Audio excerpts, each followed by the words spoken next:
অভিযোগ পাল্টা অভিযোগে সরগরম হয়ে উঠল রায়গঞ্জের উকিলপাড়া রামকৃষ্ণ বিদ্যাভবন চত্বর। রায়গঞ্জের বিজেপি প্রার্থী কৌশিক চৌধুরী বলেছেন, 100 মিটার তো বহু দূরের কথা, 10 মিটারের মধ্যে রয়েছে বিরোধী প্রার্থীর ফ্লেক্স। এদিন রায়গঞ্জের বিজেপি প্রার্থী কৌশিক চৌধুরী আর কি বলেছেন শুনুন। সুবিধা হবে আপনার এখানে রামকৃষ্ণ স্কুলে ভোট হচ্ছে, তার বলা হয়েছে 100 মিটারের মধ্যে কোনো প্রার্থীর প্রচার থাকবে না কিছু। এখানে কৃষ্ণ কল্যাণীর প্রচারের ফ্লেক্স এখানে লাগানো, কি করে থাকে 10 মিটারের মধ্যে? 10 মিটারও নেই স্কুলের। হ্যাঁ, অভিযোগ করেছি আমি, সেক্টরে অভিযোগ করেছি, এখনো পর্যন্ত খোলেনি ওরা। দাদা আপনারা খোলার ব্যবস্থা করুন, এটা খোলার ব্যবস্থা কত লাগবে, সময় লাগবে খোলার ব্যবস্থা, তাড়াতাড়ি খুলুন।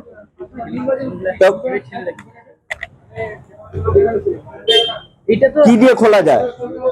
যেভাবে খোলা যায় সেভাবে খুলুন ওটা। 10 মিটারের মধ্যে লাগানো, এটা 100 মিটার তো ছেড়ে দিন, খুলুন তাড়াতাড়ি খুলুন। কাকে ডাকছেন? এটা খুলতে কাকে ডাকছেন? হ্যাঁ, গতকাল থেকে ওনারা এখানে এসছেন, কেউ কিছু দেখেননি।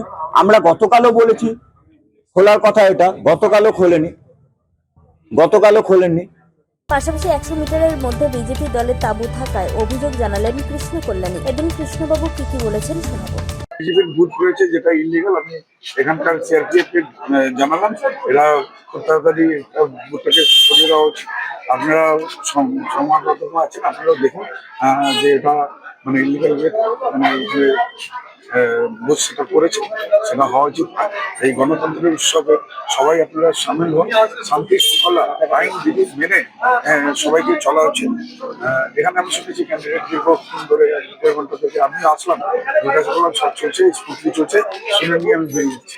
এখানে 1-1.5 ঘন্টা দাঁড়িয়ে ভোটারদের প্রভাবিত করে ভোট নেওয়াটা সঠিক গণতন্ত্রের পদ্ধতি নয়।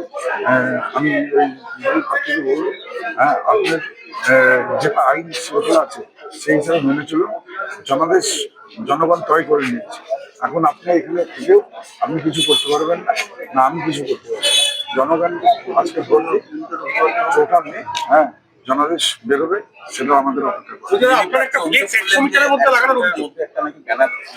একটা ব্যানার না, ওনাদের তো বুথ আছে, আমাদের নাই একটা ব্যানার নাই, ওভারলুক হয়ে যেতে পারে। পুরো বুথটা তো ওভার না, বুথটা কেন আছে?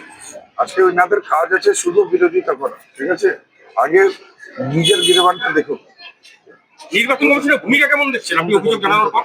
না, এখন পর্যন্ত নির্বাচন কমিশনকে যেটা আমি জানিয়েলাম যে বুথ এখানে ঢোকার সঙ্গে সঙ্গে জানালাম, নেওয়ার পর 10-12 মিনিট হয়ে গেল, এখন পর্যন্ত মানে দেখলাম না, যেখানে বুথটা আছে সেখানেই আছে। এনারা এখানকার সিআরপিএফ রয়েছেন, এনারা গিয়েও ওটা সরাই দিতে পারতেন, কিন্তু এখনো সরাননি। না, একটিভতটা নাই এখন। ওনারা নিজের হয়তো ওনাদের ডিউটি এখানে পড়ছে, এখান থেকে বাইরে যেতে পারবেন না, সেই জন্য ওনারা ফোন করছেন। আমাদেরও একটু 10-15-20 মিনিট অপেক্ষা করা হচ্ছে, দেখছি কি হচ্ছে।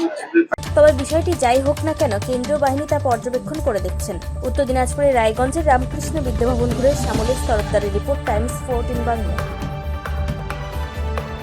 আরো নিত্য নতুন ভিডিও পেতে এবং তথ্য জানতে আমাদের ফেসবুক পেজকে লাইক ও ফলো করে রাখুন। সেই সঙ্গে টাইমস 14 বাংলার ইউটিউব চ্যানেলকে সাবস্ক্রাইব করতে ভুলবেন না।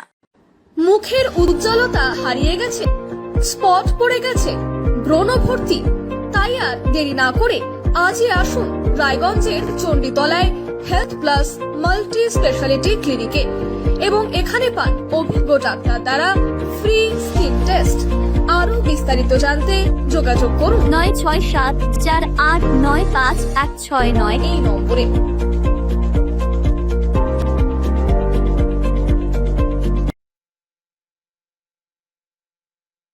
আজ তোমার বিয়ে সাজলো নতুন সাজে।